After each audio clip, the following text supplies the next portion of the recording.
చూస్ country delight, live better. ఇప్పుడే country delight app ని download చేసుకోండి. విజయవాడ పర్యటనలో భాగంగా ఉపరాష్ట్రపతి సిపి రాధాకృష్ణన్ విజయవాడలో ఇంద్రకీలాద్రి పైన వెలిసిన అమ్మవారి దర్శనానికి వచ్చారు. అయితే ఇక్కడ ఒక ప్రధానమైన విషయాన్ని గమనించాలి. సాధారణంగా ప్రతి విఐపి వచ్చినా కూడా ఈ విధంగా రెడ్ కార్పెట్ వేసి మొత్తం అధికారులంతా కూడా వివిఐపీలకి స్వాగతం పలుకుతూ ఉంటారు.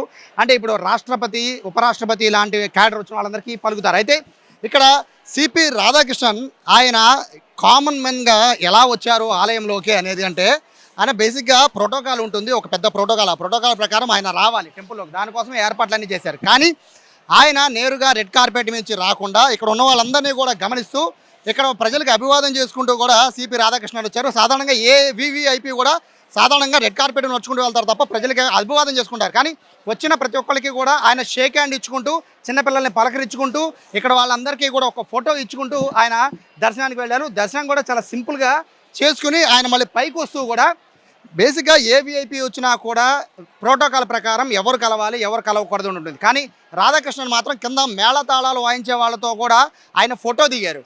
ఫోటో దిగడం కాదు, పైకి వచ్చిన తర్వాత మీడియా పాయింట్లోకి వచ్చారు, మీడియా ప్రతినిధులతో ఫోటో దిగారు. అలాగే సేవా కమిటీ వాళ్ళు వచ్చారు, సేవా కమిటీ వాళ్ళతో ఫోటోలు దిగారు, అందరితో ముచ్చడించారు.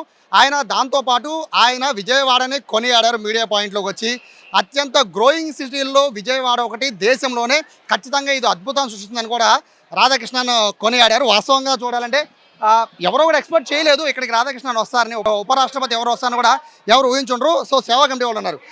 మీరు గమనించారా, బెస్ట్గా రెడ్ కార్పెట్ మించి వివిఐపీస్ వెళ్తూ ఉంటారు. సో రాధాకృష్ణన్ గారు వచ్చి పలకరిస్తే మీరు అనుకున్నారా?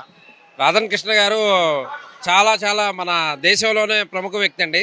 ఆయన మా ఉత్సవ కమిటీ అందరి దగ్గరికి వచ్చి షేక్ హ్యాండ్ చేయడంతో మాకు ఎంతో ఆనందకరమైనటువంటి విషయం అండి.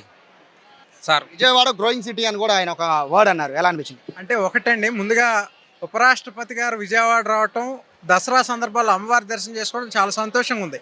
అయితే వారి సందర్శనలో ప్రత్యేకంగా మరి వారు ఈ ఉత్సవ కమిటీ సభ్యులందరి దగ్గరికి వచ్చినప్పుడు కూడా మీరందరూ బాగున్నారా అని తెలుగులో పలకరించారు. నిజంగా చాలా సంతోషం అనిపించింది.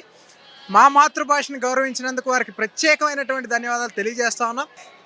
ఇంకోటి కూడా మేము తెలియజేస్తాను, అంటే వారి నేపథ్యం, ఆర్ఎస్ఎస్ నుంచి వారు వచ్చినటువంటి నేపథ్యం కానివ్వండి, ప్రజలతో కలివిడిగా ఉన్నటువంటి పరిస్థితులే ఆయన ఈరోజు భారతదేశంలో రెండో అత్యున్నత స్థానంలో కూర్చోబెట్టిందని కూడా మేము అందరం భావిస్తా ఉన్నాం. ఇసుక ఫోటో అడిగారు. ఫోటో అడగగానే ఆయన ఏమాత్రం కూడా సెక్యూరిటీని పక్కకి నెట్టి మరి మీరు ఫోటోలు కూడా దిగారు కదా, ఎలా అనిపించింది?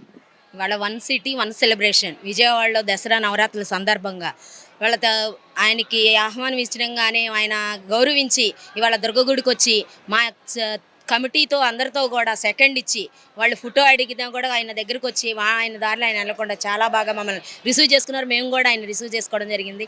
బాగున్నారని మమ్మల్ని బాగా అడగటం కూడా మాకు చాలా ఆనందంగా ఉంది. ఈ సందర్భంగా ఆయన ధన్యవాదాలు తెలియజేస్తున్నాం.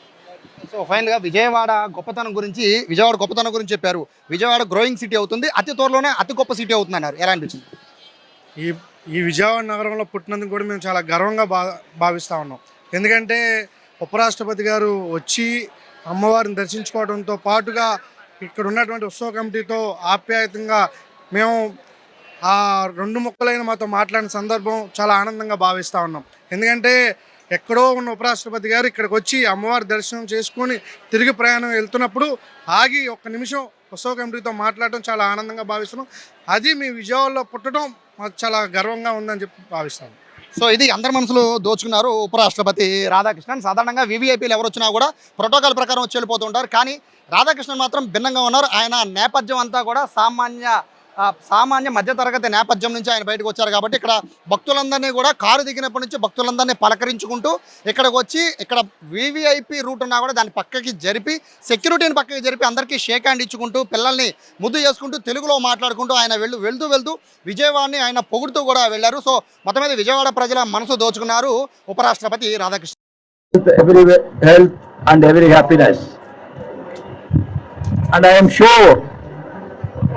Andhra Pradesh will develop and Andhra Pradesh will attain a tremendous growth so that the people of Andhra Pradesh will be always with prosperity. That is my prayer today at the feet of the goddess, and I wish you all once again a very happy Navaratri. Thank you. Vijayawada is one of the most progressing city in the whole of the country.